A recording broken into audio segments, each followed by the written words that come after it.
ओम शांति।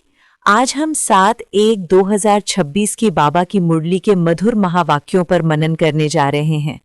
आज की मुरली विशेष रूप से हमारे व्यवहार, हमारी सोच और हमारी अंदरूनी स्थिति पर रोशनी डालती है।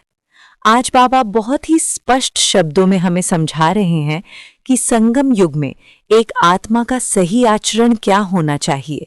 जी बिल्कुल। और आज की मुरली की खूबी यही है कि बाबा की हर बात सीधे हमारे रोजमर्रा के जीवन से जुड़ जाती है। उन्होंने कहा कि ईश्वरीय परिवार में रहकर हमारी जिम्मेदारी सिर्फ अपने को बदलने की है, दूसरों को सुधारने की नहीं। हाँ, मुरली की शुरुआत में बाबा ने कहा, मीठे बच्चे, कभी भी अपने हाथ में लौ नहीं उठाओ। बाबा का ये वाक्य सुनने में बहुत साधारण लगता है, लेकिन इसके अंदर बहुत बड़ी मर्यादा छुपी हुई है।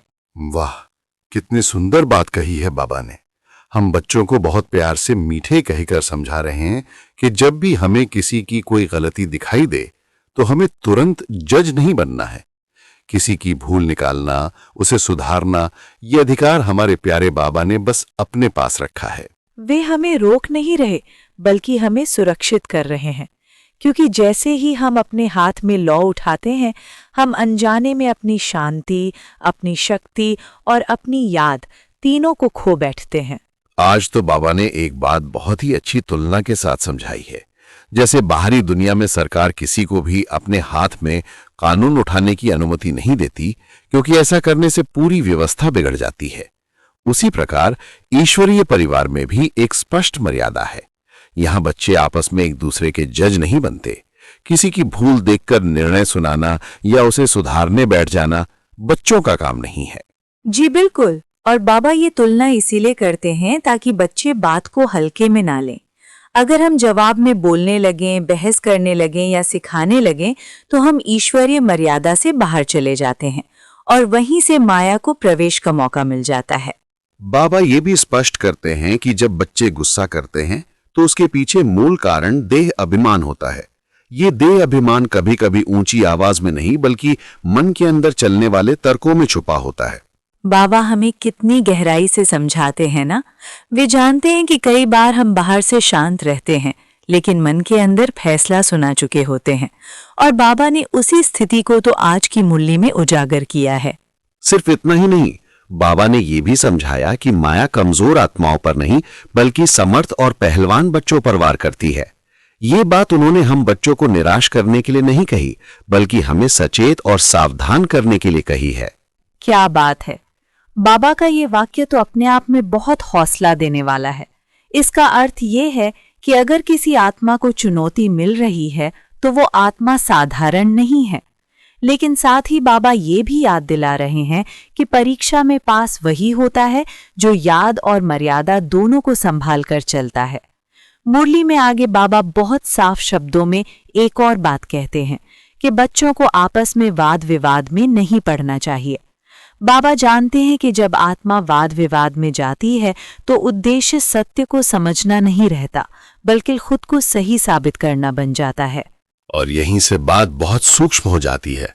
ईश्वरीय ज्ञान का उद्देश्य किसी को हराना नहीं है, बल्कि खुद को हल्का और निर्मल बनाना है।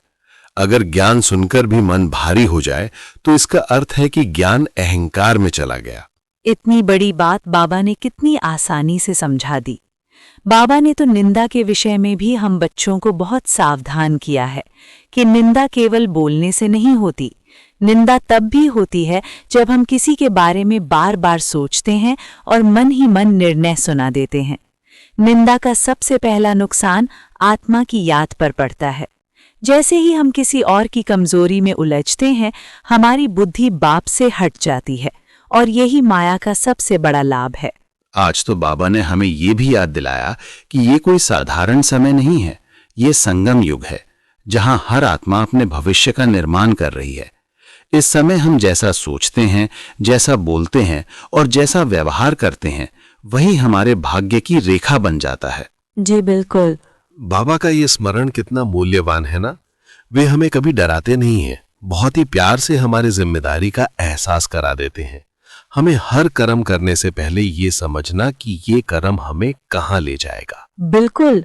माया बार बार हमें गिराने की कोशिश करती है, ये कोई नई बात नहीं है, लेकिन बाबा की नजर में गिर जाना उतनी बड़ी बात नहीं है जितनी बड़ी बात है गिरने के बाद खुद को कैसे संभालते हैं। यही तो बाबा का स्नेह है।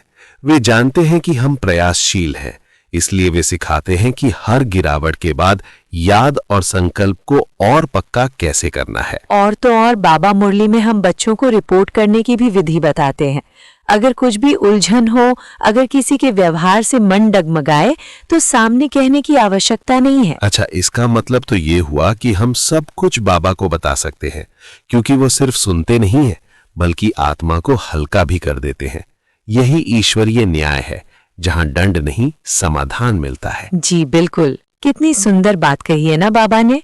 और मुरली के अंत में तो बाबा ने कहा कि सिर्फ सेवाधारी बनना काफी नहीं है, बल्कि आत्म अभिमानी सेवाधारी बनना है। क्योंकि अगर सेवा करते हुए भी अगर देह अभिमान आ गया तो सेवा का फल कम हो जाता है। लेकिन जब आत्मस्मृति में रहकर सेवा होती है तो वही सेवा राज्य पद का आधार बन जाती है। क्या बात है। आज की मुरली का सार बहुत सरल लेकिन बहुत गहरा है।